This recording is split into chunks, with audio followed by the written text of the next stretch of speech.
There's the minefield, a little defensive. I would have liked to have seen a little bit more forward, but minefields really get my juices flowing, if you catch my drift here. Ladies and gentlemen, it is I, Unseen Strike. Welcome back.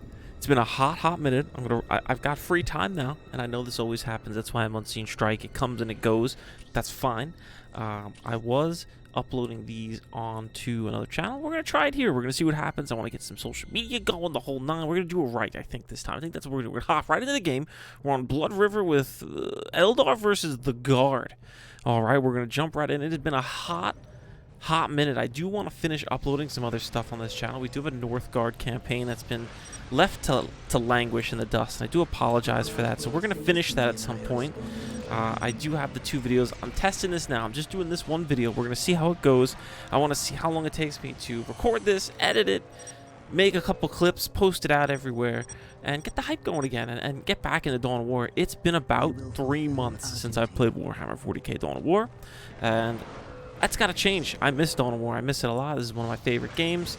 Hopefully one day Relic comes back with a remaster of Soulstorm. Anyway, I've been rambling for a hot minute. We're going to just jump right in. Okay, we've got our Eldar here on the south side of the Blood River.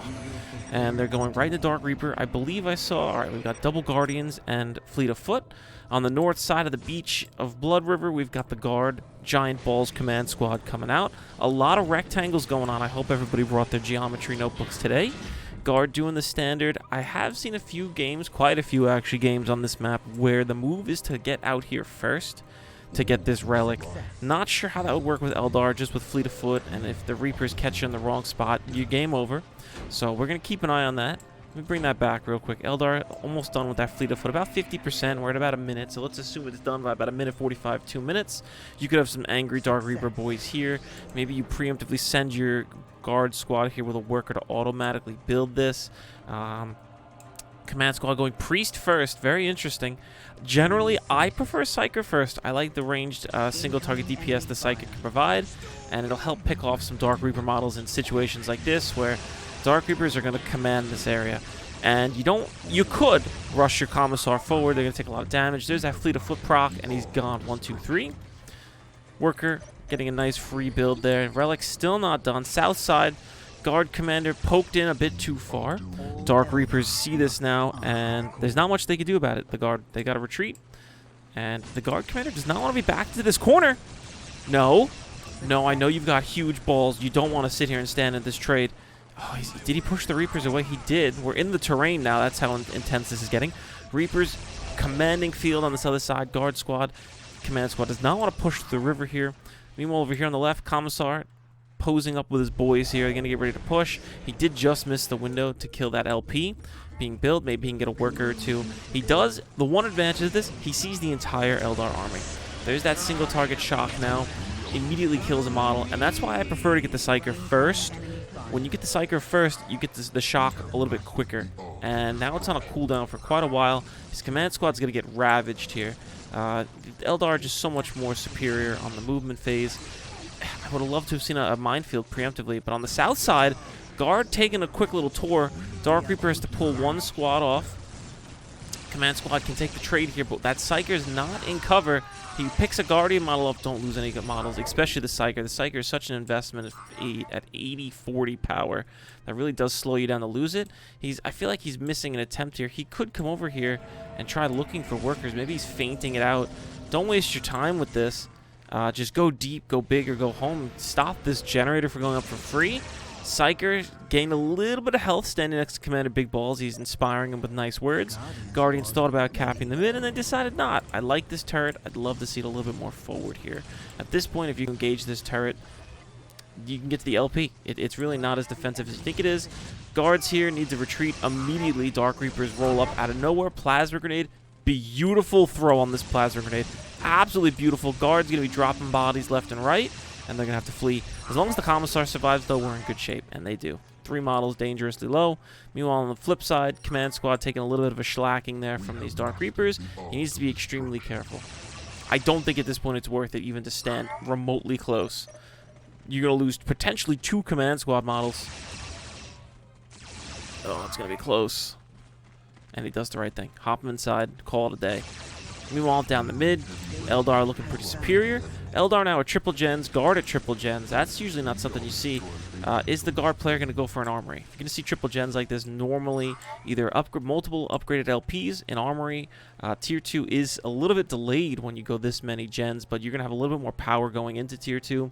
It's a bit of a trade-off. He did get 1, 2, 3 upgraded LPs and a turret, so maybe also he's got a little bit of cushion in case he loses a leader. Let's do a quick eco check. 8630 versus 9830.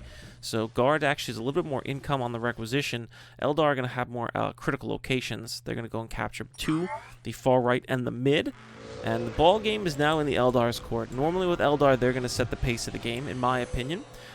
You know the Eldar are going to go Tier 2. If they're going Dark Reapers like this, they're going to hit Tier 2. They're going to get a Falcon, and they have 2 choices. They follow up that Falcon with a couple of Vipers. Here's somebody talking smack. Or you load that Viper up with some juicy Fire Dragons, and you do some Eco Harass. Guard, on the other hand, they have a little bit more options. Their build order is a little bit more open. You can tech into some Basilisks, which are extremely expensive. We could see a Chimera or 2. We could see the fast tech directly into Tier 3 for the Casterkins if needed. And that's always risky. Normally you'll see Tier 2 with a Priest or 2 to kind of sprinkle in for that melee. And maybe we'll see Plasma Guns or Grenade Launchers versus Dark Reapers. It really depends, but the Eldar are the ones who are going to set the pace. Immediately going for the range DPS. There's that support portal. Let's see how it goes. Tier 2's wrapping up the guard. There's the armory. He's getting armor, so maybe we're going to see him stick to and invest into these guardsmen who just got obliterated right there. Oh, man. Slaughtered up the beach.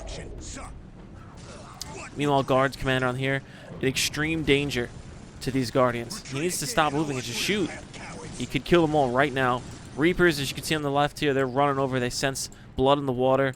If he didn't move as much, I think he could have picked this squad off. And now his command squad's in deep trouble. He can't stand to cast the Mind Bolt from the Psyker. Maybe he does right now. It looks like it's going to die anyway. 1 down, 2 down. That's very expensive. 125, 80, 40 stacked up there. Not looking good. Armor and range done. He does go command in the mechanized command. What's he going to get? This is always an interesting choice watching our guard player think. He's going for the Chimera. And meanwhile, across the pond, there's our Falcon Grav tank coming. And what's Triple Workers got in store here? So he decides to stick with the Falcon being loaded up. Now, how does he follow this up? Again, Eco's looking a little low for the guard right now. They're both equal, but guard's spending a lot more stuff. Oh. Worker tried to jump in and got caught. He does choose to rebuild the Psyker. And weapon specialization is done, so we're going to see grenade launchers and or potentially plasma guns. Worker comes in and Bone Singer gets both turret and LP. Here comes the guard. Mass grenade launchers is the move. And he needs 1 Psyker here. Both workers do go down. That's not good for the Eldar player. He needed to do what he needed to do and run away. It's a little sloppy. Workers are not cheap, especially in the Eldar economy. It's tight these days. The Webway supply and what is it, Wraithbone? The Wraithbone supply is low. They need to conserve that. Here are the Fire Dragons. He does have another worker queued up, and it looks like he's maybe going to run them with those dragons and immobilize that LP. Reapers harassing, coming over on the left. Grenades, where are they? The CC hits the Falcon Grav tank, and here's where the danger is going to happen. Guard are coming in. Oh. CC just wore off. I really think that was a big blunder there by the guard player. He could have picked a lot of models off. Oh, the CC hit again? Question mark? Oh. Oh. It's being shocked. And it's fleeing back to the same position, really trying to get this LP. He's got an extra Falcon. He could be a little sloppy with this. He can afford the HP loss. I'd like to see a few shots come in on that Chimera, weaken it. Meanwhile, on the other side of the pond,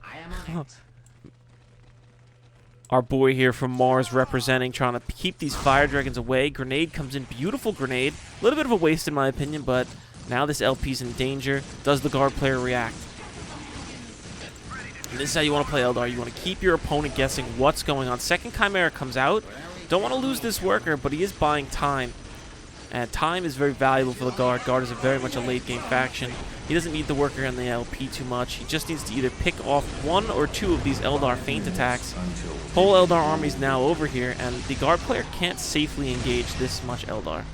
Currently.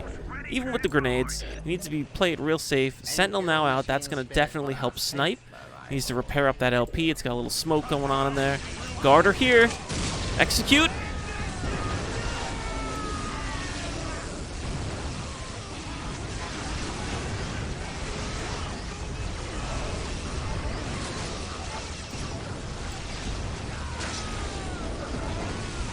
Beautiful forward heavy weapons team.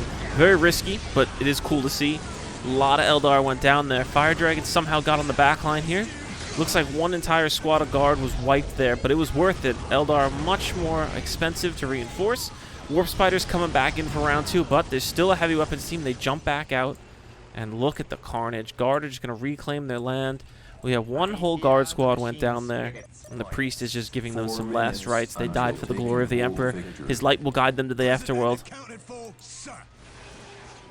And he rebuilds that guard squad. He's loaded them up immediately into that Chimera. Basilisk Depot is done, so he did sprinkle a couple of vehicles back in. I really like the Sentinel here. I feel like a lot of people don't get the Sentinel. They sleep on it. It can decap. It can be an extremely long-range anti-vehicle option if needed, which against the very fragile Falcon, it does so much work. And that is one thing I wish the Falcon had. I know this game engine doesn't really support it. The Falcon in I believe it was tier 3 in Dawn of War 2, had the ability to get a shield, and that gave it a little bit of extra HP that it desperately, desperately needs. The Falcon, I feel, doesn't scale correctly in this game. It kind of loses its luster. Almost lost the Sentinel. Gets a quick repair. Keeping the heavy weapons team here, I really like this decision. If he does decide to come over and harass, which he's going to keep doing, Priest is going to be able to catch it in melee. At least one or two of these squads, and the heavy weapons squad will do fantastic work. Just to soak fire. That's all it has to do, is just soak. If it does eventually decide, maybe a minefield here if he really wants to invest in this. Fire Dragon's catching out a lone Chimera. He's going to drive it away. It should be fine. Oh, it's going to be close. They're getting hot. Beautiful play. Eldar player put the Webway Gate behind the Chimera's pathing and really screwed it up. Now they got to run it on foot. They got to slog it. Warp Spiders tasting the guard fear. They're coming in. They're going to rip them to pieces. Something just exploded. Looks like the Webway Gate. And those guardsmen just leaving a trail of their comrades behind. And look at the Eldar player keeping the guard on this side of the map. This is crucial. There's the minefield, a little defensive. I would have liked to have seen a little bit more forward, but minefields really get my juices flowing, if you catch my drift here. Now we're going to keep an eye out. Let's see how this minefield fares. It's not ready in time for the next push. Eldar player, if he played it right, he should have seen that minefield go down. Sentinel's in position. He's starting to regen his HP real nice. Mid has been decapped, far right decapped, far left in Eldar hands. Let's do a quick eco check. 177.60 for the guard versus 119.40 for the Eldar. Getting another Warp Spider squad. Imperial Guards scan this. Not the best scan. They see a couple Reapers. Personally, I think the Warp Spiders are a bit of a trap. Yes, they're very hard-hitting shock troops. They're just so expensive at 240.60. And if you're not with no front line on them, they're not enough. They're flanking troops primarily and like ambush troops. When you're using them as mainline infantry, they don't hold up well, especially compared to guard with priest, grenades. You've got plasma guns. The grenades especially really mess up the Warp Spiders. Once they get knocked down, that's over. Eldar player is deciding to flash in here, and here comes that minefield. Beautiful. Love to see the mines. Look at that. The whole force was just repulsed due to some mines. Yeah, weapon team goes down, but that's fine. Dark Reapers now stuck out in the open. Morale broken due to that mine splash hit before, and now they're going to get a couple models injured pretty badly here. Now the Eldar force has to retreat. And this is what I'm saying with the Warp Spiders. They're not enough. I see a Basilisk shell firing almost point blank. Guard are pushing through the river now. They're going to swarm in.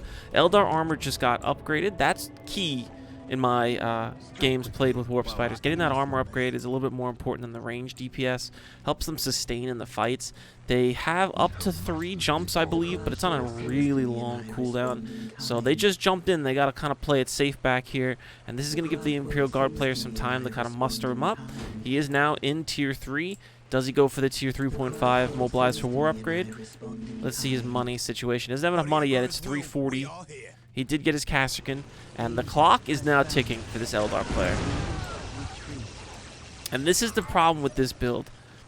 Once you get to a certain point in the game, you're behind. You're behind. Triple Warp Spiders is extremely greedy, and if you can survive the double Reaper pushes early on and they don't do enough damage, which I think they did a little bit of, maybe a little more than a little bit. They did some pretty good damage in my opinion. They got 2 command squad models. There's the Inspire for invincibility. Now the Eldar has to completely retreat there, and the Imperial Guard now have a foothold to rally around. He can juggle through that Chimera if he likes. There's a grenade from the Kasserkin, an airstrike coming in. And these Eldar are now being in the negative cover, and they're getting fired down upon. He did swap over to the Kasserkin. Rectangles coming in, and now the Kasserkin get free will here to fire down, and that's GG. All right, let's talk a little bit why this did not go at all according to the Eldar's plan.